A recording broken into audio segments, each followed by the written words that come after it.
यह डिक्टेशन आपको achievers classes की तरफ से दी जा रही है। आपकी डिक्टेशन अगले 3 सेकंड में शुरू होगी।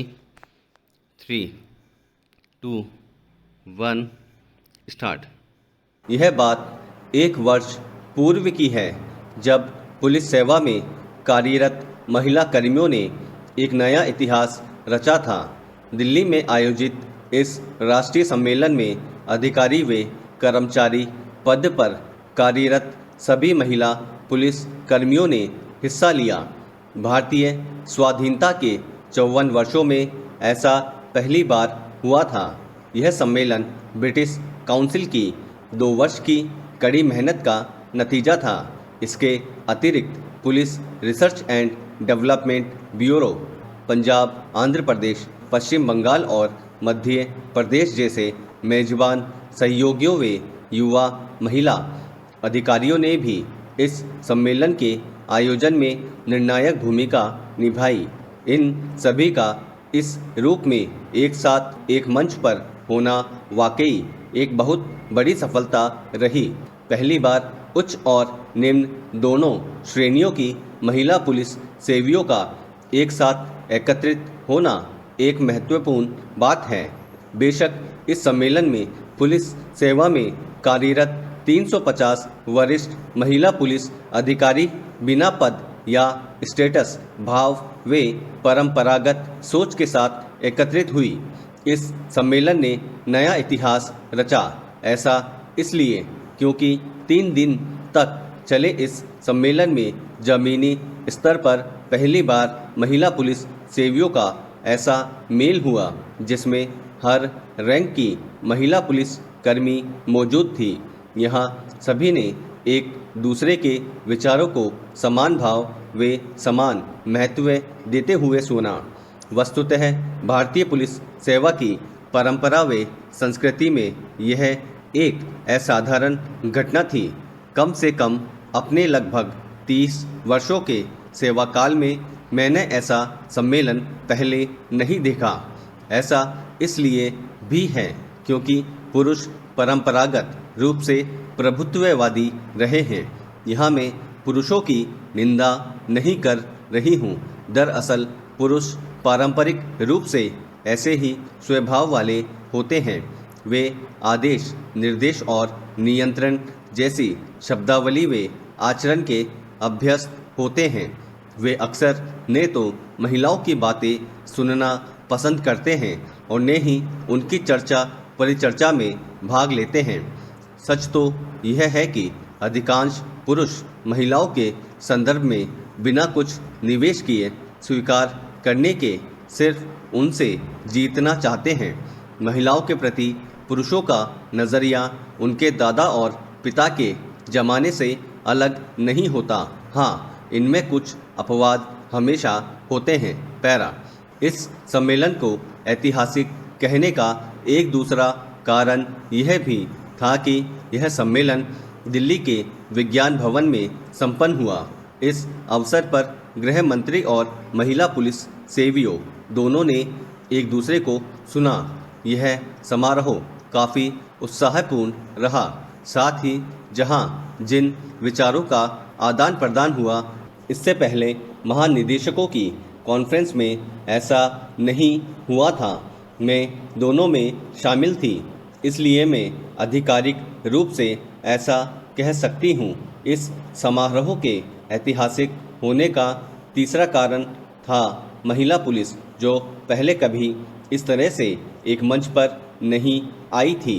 साथ ही राष्ट्रीय स्तर पर भी इस तरह कभी उनका मिलन नहीं हुआ था। न ही वह कभी इस बात को समझ पाई थी कि एक साथ मिलकर एक मंच से अपनी बात कहने और राष्ट्रीय सुरक्षा में अपनी भूमिका के मुद्दे को उठाना इतना प्रभावी हो सकता है। इस समारोह की ऐतिहासिकता का चौथा कारण था इसमें भाग लेने आई महिला पुलिस सेवी एक क्षेत्रीय सम्मेलन में हिस्सा लेने के बाद एक जगह एकत्रित हुई थी। साथ ही 3 महीने के व्यक्तित्व विकास कार्यक्रम में भी वे हिस्सा ले चुकी थी। इस सम्मेलन के ऐतिहासिक होने का पांचवा कारण था महिला पुलिस सेवियों द्वारा एक साथ मिलकर आवाज़ उठाना की वास्तव में उन्हें क्या चाहिए। यह बात उठाने में उन्हें लंबा समय लग गया। आज़ादी के लगभग 54 वर्ष बाद उन्हें अलग शौचालय, विश्राम गृह, पुलिस स्टेशन, पुलिस कॉलोनी में शिशु गृह आदि की आवश्यकता है। उन्होंने मिलकर यह बताया कि उन्हें पीछे धकेला गया है, साथ ही हाशिए पर रखा गया है। छठा कारण था कि महिला पुलिस ने अपने लिए ऐसे फोरम की मांग की जहां वे आपस में जुड़ सके और नियमित संपर्क में रहें। इस अवसर पर एक अंतरिम फोरम की घोषणा भी कर दी गई। सबसे खुशी की बात थी कि गृह मंत्री लाल कृष्ण आडवाणी ने इस इतिहास को बनते देखा, साथ ही इसका हिस्सा बनने पर खुद को सम्मानित व गौरवान्वित भी महसूस किया। उन्होंने इस समारोह का पूरा समर्थन किया, साथ ही कॉन्फ्रेंस को वार्षिक रूप से आयोजित करने की बात कही। इसके द्वारा उन्होंने महिला पुलिस की ज़रूरतों को भी समझा। पैरा, जब कभी भी मैं इस तरह की स्थितियों और घटनाओं से रूबरू होती हूँ जिसका वर्णन मैं यहाँ करने जा रही हूँ, तो रह रहकर मुझे यही ख्याल आता है कि इस देश में लड़की का जन्म बहुत से माता पिता और उनकी बेटियों के लिए एक अभिशाप है। मैं अपनी पुस्तक के लोकार्पण समारोह के सिलसिले में मध्य प्रदेश गई हुई थी। वहाँ उसी शहर के एक परिवार ने मुझसे करुण अनुरोध किया। उस परिवार के सदस्यों ने मुझे फ़ोन पर बताया कि कुछ दिन पूर्व उन्होंने अपनी बेटी की शादी पास के ही शहर में की थी। लड़की कंप्यूटर सॉफ्टवेयर इंजीनियर है। शादी के बाद से ही उसके ससुराल वालों ने उसे तंग करना शुरू कर दिया। लड़की के पति व ससुराल के अन्य सदस्यों ने उसके माता पिता व परिवार के अन्य सदस्यों से मिलने जुलने पर पाबंदी लगा दी है। यहाँ तक कि लड़की के माता पिता अब अपनी बेटी से टेलीफोन पर भी बात नहीं कर सकते।